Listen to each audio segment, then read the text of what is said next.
Hey guys, thank you so much for purchasing this Christmas ornament design. This is the instructional video to change the name using XTool Creative Space.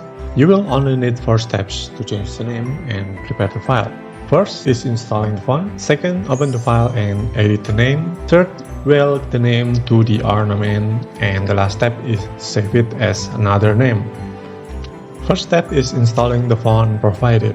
We'll use this font file. And if you're a Windows user like me, select the font file, right-click, and click Install for all users. This one is an open source font. It's free for commercial use, so you can make a final product using this and sell it without paying any license fee. Now let's open the file. And here's what it looks like.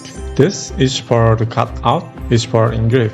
To change the name, just click it and the text panel will appear from the right side. Click here and start typing.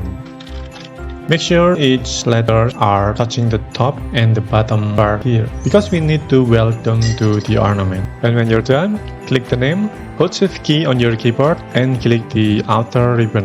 And move your mouse on the combine icon and click Unite.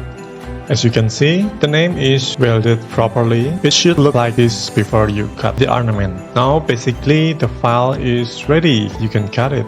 Don't forget to set different power and speed for the engrave part. Now the last step is to save it as another name, so you can still use the editable one. Click File, click Save As, rename it, and click Save.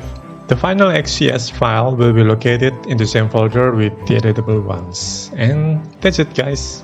Thank you so much for purchasing and happy crafting.